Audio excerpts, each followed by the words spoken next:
Ja, hallo Leute und herzlich willkommen auf unserem Kanal. Wir sind heute wieder unterwegs und wie ihr schon sehen könnt, es ist mega schwül, es hat gerade geregnet, es ist total warm und wir haben jetzt gerade noch mal eben gespottet, ihr könnt es schon erkennen. Wir sind natürlich wieder auf der Suche nach Bunkern und zwar diesmal ganz besondere Bunker. Es geht hier um alte Stellungen aus dem Ersten Weltkrieg der Deutschen. Es gibt hier in der Gegend sehr, sehr viele Festungen, aber die sind für uns heute gar nicht interessant, sondern die ganzen kleinen Stellungen und Bunker zwischen den Festungen, die man errichtet hat. Und die wollen wir uns heute nämlich angucken, weil die sind ganz, ganz besonders. Und wir hoffen, dass wir viele finden, weil die historisch gesehen in unseren Augen ziemlich wertvoll sind. Und darum versuchen wir die heute einmal für euch zu dokumentieren. Also bleibt dran.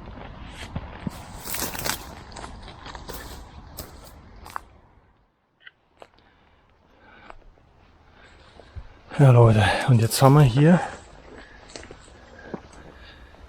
das erste Schmuckstück gefunden. Das ist ja mal richtig schön. Also kaum zu glauben, dass das ein Bunker ist, aber oder ein Unterstand, aber das ist mal wirklich richtig toll. Also das ist hier alles so wie Stuck betoniert. Einigkeit macht stark steht hier hinten. Dann hier mit Herz und Hand fürs Vaterland. Hier die ganzen Verschnörkelung, hier das Eichenlaub, Schwerter gekreuzt und hier furchtlos und treu. Also wenn ihr jetzt mal sehen könnt, der ist so nicht groß. Hier kann man reingehen. Aber das hier hat so einen historischen Wert, sowas. Also man glaubt nicht, dass das wirklich ein Bunker war, aber man sieht es schon da hinten für Nahverteidigung, für die Zugänge. Und von der anderen Seite habt ihr das ja gerade schon gesehen, da waren 2 Schießscharten in diese Richtung. Wirklich krass. So, dann gehen wir hier mal eben rein. Hier wie gesagt die Scharte für die Nahverteidigung. Hier oben seht ihr wieder so ein rundes Blech, was man hier eingelassen hat. Hier wird eine richtig massive Stahltür drin gewesen sein. Das ist hier richtig schön. Wow, wie geräumig. Wow, das ist ja mal richtig groß. Also der ist wirklich sehr groß. Das hätte ich jetzt nicht erwartet für einen Bunker. Hier im Ersten Weltkrieg, die meisten, die wir so gesehen haben, die waren schon ziemlich klein. Und hat jetzt hier immer separate Kammern.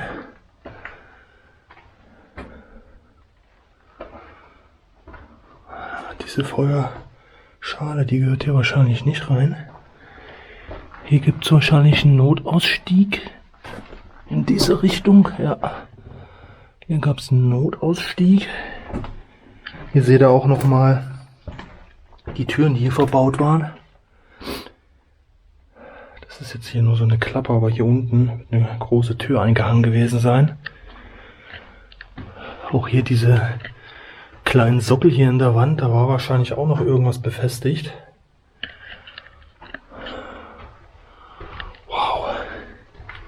Das hätte ich jetzt nicht erwartet, dass der hier innen so groß ist, weil der von außen so klein erscheint, aber der ist praktisch hier wie in so einem Hügel verwachsen. Und dann sieht man natürlich nicht mehr so wirklich, wie groß der ist. Und natürlich ist er hier auch zum Teil unterirdisch. Hier ist noch irgendwie eine separate Tür. Aha. Oh, okay. Hier geht es wahrscheinlich, ja, hier geht es wahrscheinlich zum Ausguck. Ah, wir sind jetzt hier an den Scharten. Der entweder Beobachtung oder wirklich eine Schießscharte aus. Erscheint mir hier sehr klein. Wenn ihr das mal seht hier, meine Hand. Oh, vielleicht war ja auch hier oben auch noch was drauf, weil hier oben so ein Scharnier ist. Und hier ist so ein, ja, zu betoniert. Vielleicht gab es hier so eine Art Periskop oder sowas, wo man observieren konnte. Das kann natürlich sein. Weil die einzelnen Bunker hier, das waren jetzt nicht nur Mannschaftsunterkünfte, die waren zum Teil auch Artilleriestellung und halt MG-Nester. Dass man einfach so die Zwischenstation zwischen den großen Festungen noch zusätzlich sichert. Oh hey, da ist eine Maus, habe mich gerade erschrocken. Was da so krabbelt. Ja, groß, wirklich groß. Und hier gab es auch nochmal einen Ausgang. Ja. Ja, krass. So hätte ich nicht mit gerechnet, dass der wirklich so groß ist.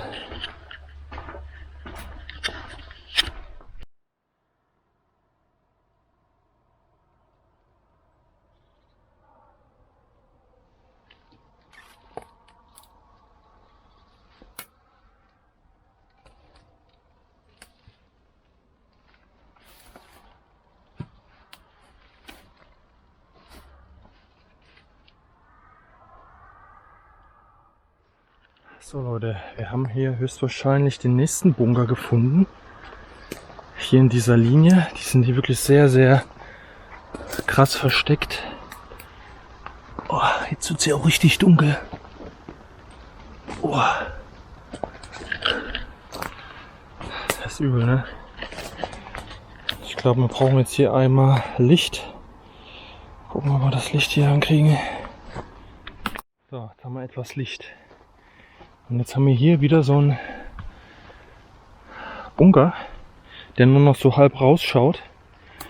Und hier ist was eingemeißelt. Und zwar erbaut Garde Land Sturmbataillon müsste das wahrscheinlich heißen. Hagelberg 1916, 4. Kompanie. Also ihr seht, das ist jetzt schon mehr als 100 Jahre alt und ist hier einfach versteckt. Ja, hier können wir dann auch gleich nochmal reingehen und gucken wir erstmal hier oben.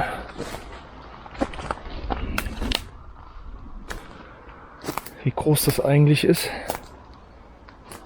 Okay, es geht bis hier hin, wo der Baum steht. Hier ist auch alles voll Dorn. Hier unten sieht man noch. Ich hänge. Oh, Leute. Scheiße. Ja, das ist das Problem. Leider im Sommer. Da hängt man überall in den Gestrüpp. Hier ist noch ein zweiter Zugang. Wir können das ja hier sehen anhand des Baumes. Wie groß der auch schon ist hier, der Hauptstamm. Wie lange dieser Bunker hier steht. Und wenn man es nicht wüsste, das ist schon wirklich sehr, sehr krass. So, wir versuchen jetzt einmal hier kurz reinzugehen, wenn wir überhaupt so weit kommen. Ja, und der ist jetzt deutlich kleiner. Hier hat sich schon richtig Schlamm gebildet, also können wir hier stark von ausgehen, weil hier in der Nähe ein Gewässer ist, dass der hier immer mit Wasser vollgelaufen sein wird. Da oben haben wir den zweiten Ausgang. Deshalb, also das sieht hier extrem schlammig an. Da werde ich jetzt nicht versuchen, hier durchzugehen. Ja, man merkt es hier schon am Rand. Ach, hier ist auch nur so eine Nische, okay. Da brauchen wir jetzt nicht durchrennen. Das haben wir ja gerade da hinten von außen gesehen. Gut, und hier haben wir jetzt den Fall, dass das Ganze deutlich kleiner ist wie den wir gerade gesehen haben. Ne?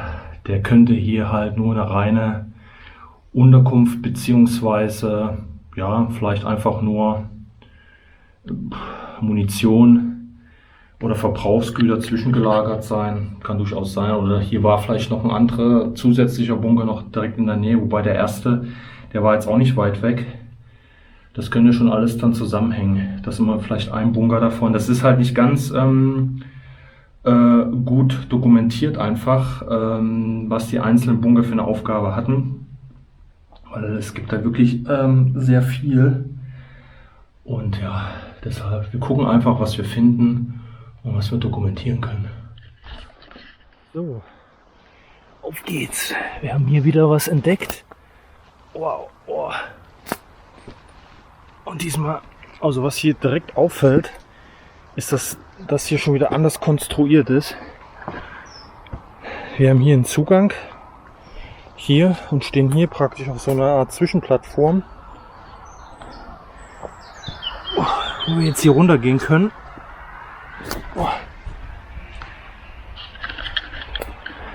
So, jetzt sind wir hier unten.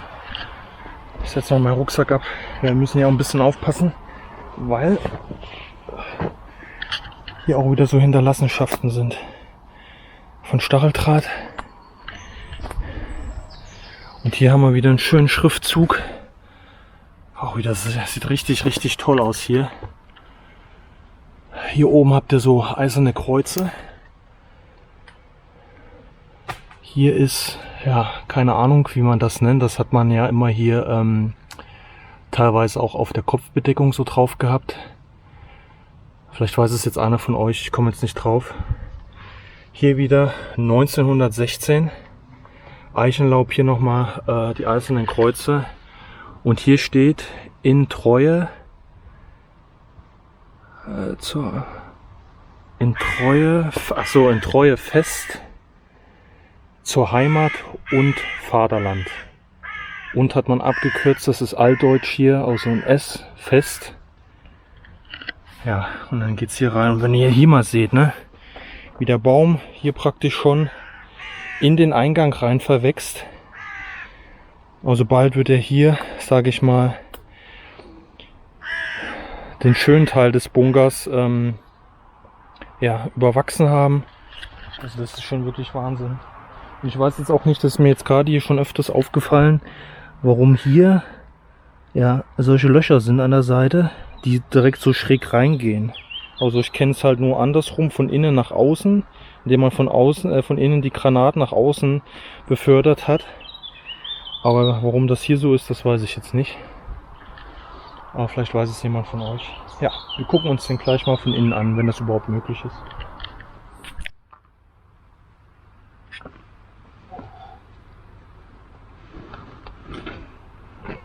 Ich habe mich jetzt nicht alle gleich im Nacken.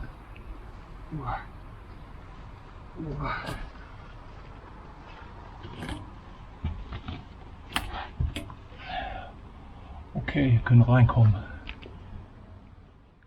So, dann sind wir auch schon drin. Hier habt ihr die riesen Stahltür. Hier mit dem Hebel. Der ist natürlich fest. Hier unten gleich das Spiel. Der ist identisch wie der andere von innen. Riesen Matschfeld hier in der Mitte. Brauchen wir nicht reingehen. Und hier geht es höchstwahrscheinlich wieder zu so einer Art Beobachtungsstand, was wir in dem ersten Bunker, im großen Bunker gesehen haben. Es ist hier komplett mit Metall ausgekleidet. Ja. Und dann haben wir hier wieder diesen Bereich. Aha, jetzt oben seht ihr das nochmal. Hier war eine Luke dran. Eine Luke hier, die man auf- und zuschieben konnte. Und dann, ich weiß nicht, ob es wirklich nur Observation ist oder ob man hier auch geschossen hat. Irgendwie glaube ich nicht, dass man hier geschossen hat. Dafür hat man hier nicht den Platz, um da hier ein Gewehr oder irgendwas zu halten. Ne, das glaube ich nicht. Das ist meiner Meinung nach reine Observation. Dass man die vielleicht genutzt hat, die Bunker, um für die großen Artilleriestellungen Ziele durchzugeben. Das kann natürlich sein. Okay. Oh. Zweiter Zugang gewesen, wo wir jetzt nicht durchgegangen sind. Und hier stehen wir praktisch in der Mitte von dem Ganzen. Und hier sind diese Scharten, die wir auch schon von dem ersten Bunker gesehen haben, die in diese Richtung zeigten. Also in dieser Richtung lagen dann die französischen Stellungen und hier in diese Richtung die deutschen Stellungen, wie so eine Kette. Ja, wirklich sehr interessant, aber ihr seht es, ne? Von der Seite fast alles zu. Hier hat man wahrscheinlich irgendwann mal jemand das freigegraben. Das war vermutlich auch schon längere Zeit nicht dokumentiert. Aber krass. Schön. Gut, wir versuchen einfach mal die nächsten Sachen zu finden. Leute, hier dahinter versteckt sich ein Bunker. Ihr könnt den kaum sehen. Wir müssen mal die Brennnessel wegmachen. Dann habt ihr jetzt mal wieder eine Vorstellung, wie schnell das geht. Was heißt wie schnell? Der ist hier schon über 100 Jahre. Dass das einfach nicht mehr zu finden ist. So. Da ist der Zugang. So, und wir haben hier oben diese Brennnesseln hier. Wir haben hier oben auch wieder einen Schriftzug. Mal schauen, ob wir das ein bisschen freilegen können. Und dann können wir identifizieren, was hier dran steht. Ja, so ein bisschen wie moderne Archäologie. Wir versuchen den jetzt mal frei zu kämpfen hier. Das sind ja hier nur die Brennnesseln, Gott sei Dank. Und jetzt kommt hier auch schon der Schriftzug zum Vorschein. Zum Teil schon ein bisschen verblasst.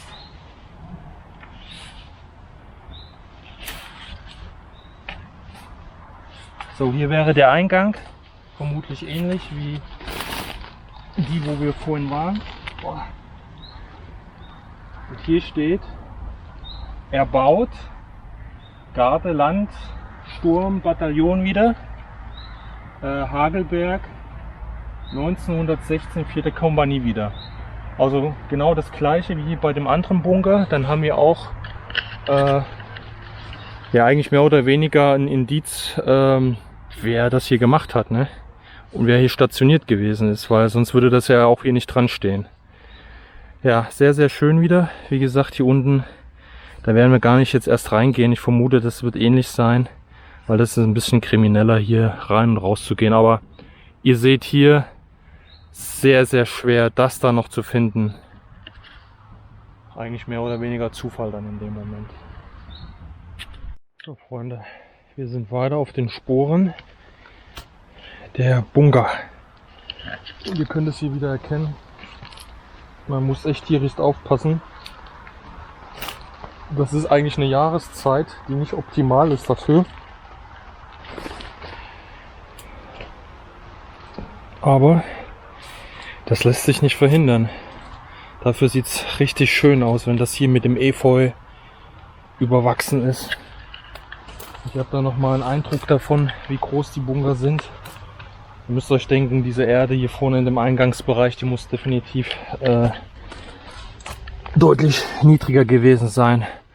Aber hier ist anders. Hier ist es besonders interessant nochmal. Wir hatten jetzt gerade vorhin, ich glaube der 2. oder 3. Bunker war das, ein ähnliches Relief gehabt. Ganz interessant ist hier oben auch nochmal, das hatten wir glaube ich vorhin nicht. Schaufel und Picke ist das, glaube ich. Es müsste auch für irgendwas stehen. Ich weiß jetzt noch nicht für was. Dann hier wieder erbaut, Garde, Landsturmbataillon Hagelberg, hatten wir schon. Und hier ist es besonders interessant, nochmal eine Widmung höchstwahrscheinlich. Major Wilkens, wenn ich das richtig lese. 4. Kompanie, Hauptmann. Oh, jetzt wird es schwierig. Das kann ich glaube gar nicht mehr. Seifberg. Vielleicht kann es einer von euch identifizieren. Seifers. Schwierig. Kann ich leider nicht identifizieren. 1915, 1916. Vielleicht in dem Rahmen ist der dann hier auch erbaut worden. Die Übergangszeit vielleicht. Hier nochmal jeweils eiserne Kreuze, Eichenlaub.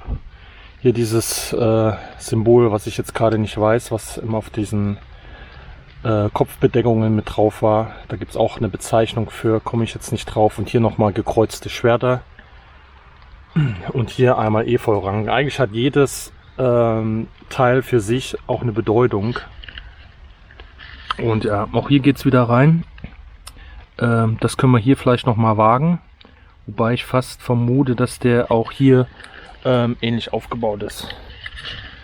Gut, versuchen wir es mal.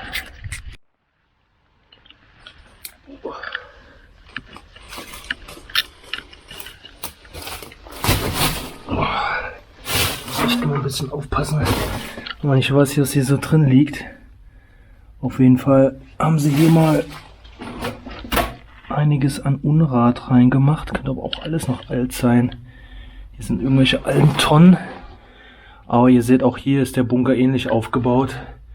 Wieder so eine Kammer. Diesen Rundblech hier oben. Und hier hinten ist wieder dieser Aufgang, wo man zu den Schießschaden kommt. Also die sind dann doch ähnlich. Bis auf den einen in der Mitte. Oh, hier sind auch schon wieder große Spinnen. Ach, die möchte ich da nicht immer unbedingt. Das war jetzt nicht die Megaphobie, aber die will ich nicht unbedingt im Nacken haben. Okay, gehen wir hier wieder raus. Boah. Hilfe. Oh. Okay, Leute. Also wir haben jetzt hier eine Linie, sage ich mal, durchkämmt. Wir haben noch ein paar Linien vor uns. Es wird alles nicht so einfach. Das einzige Positive ist, dass die Sonne heute nicht richtig ballert. Aber es ist mega schwül und von daher ist es schon anstrengend. Aber um das hier nochmal so zu sehen, alle Mühe wert und das zu dokumentieren, weil es gehört einfach zur Geschichte und es ist immer alles nur eine Frage der Zeit, bis es weg ist. Ist einfach so. Ihr merkt, es ist wieder am Gießen und man schwitzt aber auch extrem. Also so oder so wird man nass. Ja, wir haben jetzt ein paar Probleme gehabt, weil sich das Gelände stark verschlechtert. In dem Sinne, dass wir hier Schwierigkeiten haben, an die Objekte zu kommen, geschweige denn die zu finden. Aber ihr könnt es erkennen, hier drinnen ist wieder ein Bunker. Und wir versuchen erstmal irgendwie eine Position zu finden, die uns ein bisschen besser passt. Wir klettern hier auf das Bunkerdach. Ja Leute, so sieht's aus. Wir stehen hier mitten auf dem Bunker. Strömender Regen. Hier ist jetzt so eine Kante. Vermutlich, oder es ist diese Richtung rüber zu den Franzosen. Das heißt, hier werden Schießscharten sein. Und der Eingang war höchstwahrscheinlich hier mal irgendwo, aber wir sind jetzt hier hochgekommen, aber man hat jetzt hier nichts mehr erkannt. Es kann sein, dass der hier unten war. Wir gucken jetzt mal, was wir jetzt hier unten noch sehen können.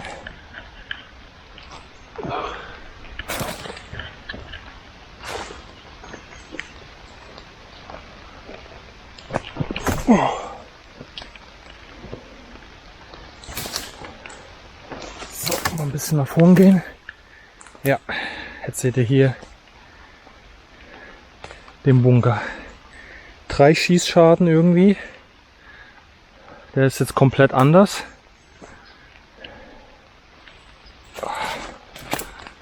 Hier sind noch Metallverstärkungen.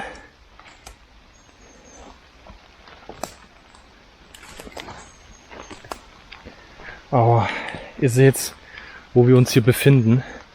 Wir befinden uns jetzt eigentlich mittlerweile echt schon im tiefsten Dunkel. Und es ist auch schon so dunkel. Ich hoffe, ihr könnt was erkennen.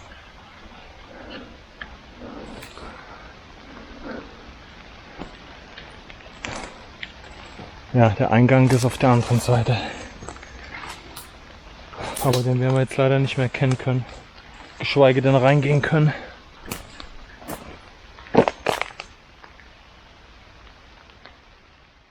So Leute, jetzt wird es schwierig. Wie gesagt, ich bin jetzt gerade noch mal auf dem Bunker rauf. Wir müssen uns jetzt hier ein bisschen durchschlagen. Das wird jetzt schwierig. Normalerweise bräuchte ich dann eine Machete oder sowas. Aber mal gucken, wie wir da jetzt durchkommen. Weil es muss sich hier noch irgendwas befinden auf der Seite. Was, wissen wir noch nicht. Wir gucken mal, ob man das irgendwie hier bewerkstelligt bekommt. Es wird sau schwierig. So, ihr könnt es erkennen. Es ist hier einfach nur ein Wall aus Brennnesseln und Dornen, Disteln und Brombeersträuchern. Es ist einfach eine natürliche Barriere, die hier unsere Bunker schützt, die wir hier uns anschauen wollen. Wir haben hier unten ein Gewässer. Und jetzt, ach, grüne Neune. Die Brennnesseln sind mindestens halb so hoch wie ich. Also theoretisch gesehen müsste der sich jetzt hier irgendwie befinden. Ich versuche mich jetzt hier durchzuschlagen, weil ich brauche beide Hände, um den hier irgendwie zu finden. Es geht voran, Leute. Ich bin hier durchgekommen und ihr seht es schon, da ist Beton. Oh, Gott sei Dank.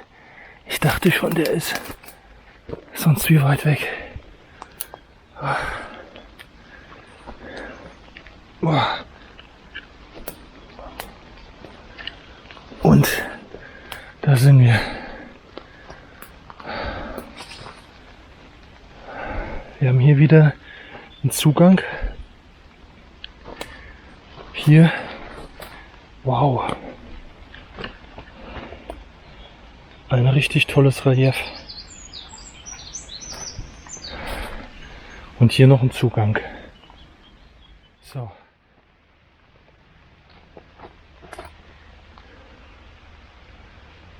Hier war mal ein Aufspruch, den man kaum noch erkennt. In Treue fest stand hier drauf. Und das ist wieder so ein Punkt, was ich meine. Irgendwann ist das einfach nicht mehr da. Man sieht auch hier ganz gut, hier gibt es erste Risse. Und somit ist das Ganze extrem schwierig, dauerhaft zu erhalten. Weil es auch einfach nicht mehr geschützt wird. Es ist einfach vergessen, mehr oder weniger.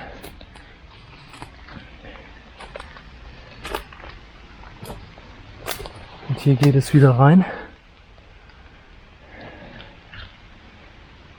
Gucken wir mal, Taschenlampe.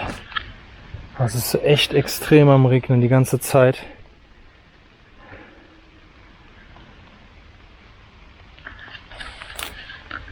Ich muss auch immer gucken, dass die Kamera nicht irgendwie beschlägt oder irgendwie, dass ihr auch alles seht. Das kann ich nicht immer kontrollieren. Okay. Trotzdem waren hier irgendwann mal, das muss aber auch schon länger her sein, irgendwelche Vandalen am Werk, die hier rumgesprüht haben. Naja. Das ist auch in Gegenden, wo man meint, da kommt eigentlich keiner mehr hin. Auch da gab es das Ganze mal wieder. Aber das können wir leider nicht verhindern. Ja gut, hier geht es wieder hoch. Also jetzt muss man wirklich sagen, bis auf den ganz großen Bunker am Anfang ähneln sich die Bunker im Innenbereich. Man hat hier auch keine Nahverteidigung oder sowas. Man hat hier einfach nur eine Tür. Hier eine Art, meiner Meinung nach, immer noch Observation. Und ja, die sind äußerlich halt verschieden. Ich weiß nicht, warum das hier so eine Form ist. Und haben halt alle verschiedenste Reliefe, Intarsien. Das ist so, was die unterscheidet. Aber gut, den einen, den wir jetzt gerade hatten, da hinten, der war ja auch anders. Da konnte man ja bloß nicht mehr rein. Das war ja scheinbar ein richtiger Kampfbunker mit den Schießscharten nach außen hin, aber der hat das ja wiederum nicht. Der hat ja wieder nur die Observation. Das kann sein, dass die Dinger gekoppelt sind.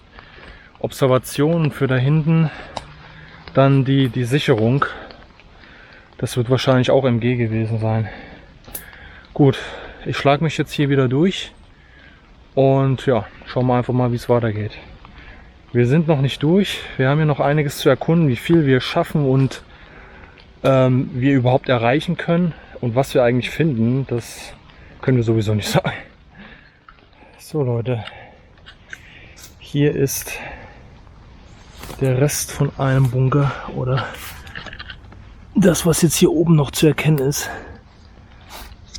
Ihr könnt es da hinten noch sehen, hier kommen wir fast gar nicht mehr rein. Da hinten geht es noch weiter, der ist wirklich bis zur Oberkante versteckt. Und hier sehen wir jetzt mal ein paar andere Intarsien noch. Da steht 19, 4. Ich glaube, da fehlt jeweils eine 1. Das ist alles schon weggebrochen irgendwie. Einigkeit sollte hier stehen. Einigkeit. Ja. Und Land, hier ist wahrscheinlich wieder die Landwehr, irgendwas. Das meine ich halt. Leute, das ist der Punkt, warum man das jetzt noch dokumentieren sollte. Weil es ist bald nicht mehr zu sehen und dann ist hier nur noch ein Felsbrocken oberirdisch zu erkennen und man weiß gar nicht mehr, was das hier war. Also hier sind leider die Intarsien jetzt schon so gut wie vernichtet. Weil die Pflanzen, die tun ja auch ihren Rest dazu, die sind so extrem am Wuchern, die zerstören halt auch hier diesen Beton.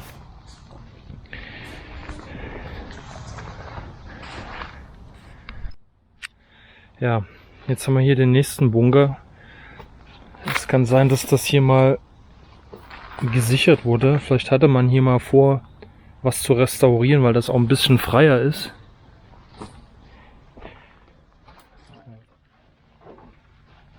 Tja, gucken wir mal rein. Ja. Hier kann man wenigstens das mal betreten. Hier unten ist eine Blindschleiche. So. Ja, hat einer mal irgendwie sauber gemacht, höchstwahrscheinlich. Dann kommt man hier wieder raus.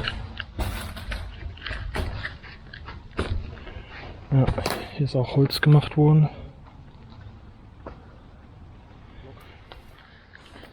Und hier vorne, ja, hier,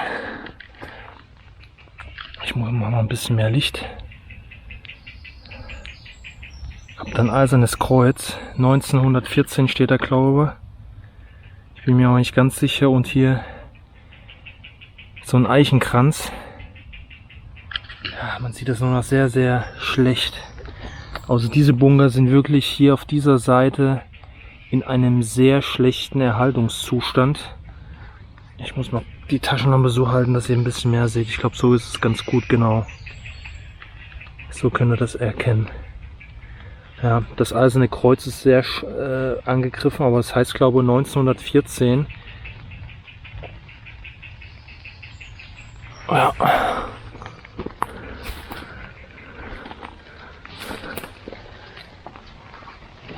Ja. Ja, das kann verschiedene Ursachen, wie gesagt, haben. Entweder liegt das hier daran, weil es sehr nah an einem Feld ist, das entsprechende ja, entweder Gülle oder was weiß ich, was die halt alles auf die Feldern kippen, dass das halt so den Stuck oder Beton in dem Moment angreift, dass die in Mitleidenschaft geraten. Es kann aber auch sein, hier direkt dahinter ist ein kleiner Fluss, ein Bach. Wenn der hier über die Ufer steigt, dass der bestimmt locker hier reingeht, weil ihr seht ja, wie abgesenkt das Ganze ist, dass das dann eine ganze Zeit lang unter Wasser ist. Auch eine Vermutung, weil in denen da vorne könnte sogar noch die Sonne eine Rolle spielen. Ja, krass. So Leute, wir mussten jetzt noch ein bisschen fahren und die Stellung wechseln, auf gut Deutsch gesagt. Und kommen jetzt hier zum neuen Bunkersystem. Ich musste jetzt leider ein bisschen Ausrüstung zurücklassen, es ging jetzt nicht anders. Aber hier haben wir wieder eine andere Einheit, die hier stationiert war. Fußartillerie 16 Plocoria e Patria.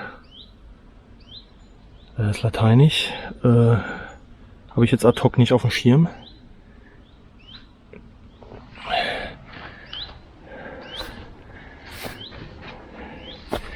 Hier 1915. Auch stark. Ja, und der ist hier komplett hier unten drunter. Verwachsen. Schon mit dem Erdreich.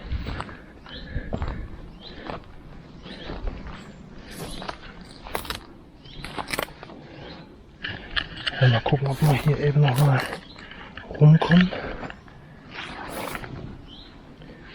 Oh. Oh, es gibt steiler Platz. Oh. Wow. Kanonendonner ist unser Gruß. 1915. Ja, also Leute, ich denke, das ist es hier für das Video auch gewesen. Wir haben uns hier wirklich durch die einzelnen Punkte gekämpft und für euch echt allerhand und auch für uns selber natürlich allerhand Bunker gefunden aus dem Ersten Weltkrieg und wirklich klasse, dass die zum Teil noch in einem guten Zustand waren. Man muss bedenken, 100 Jahre, ne? Also was die Reliefs anbelangt. Einige habt ihr ja gesehen, leider schon zerstört. Also entweder habe ich dann hier Referenzbilder eingeblendet oder nicht, aber ich weiß, dass die schon in einem besseren Zustand dokumentiert wurden. Naja, dann würde ich sagen, dann war es das mit diesem Video. Ich hoffe, oder wir hoffen, ihr hattet Spaß und euch hat es interessiert. Und wir sehen uns beim nächsten Mal. Macht's gut, ciao!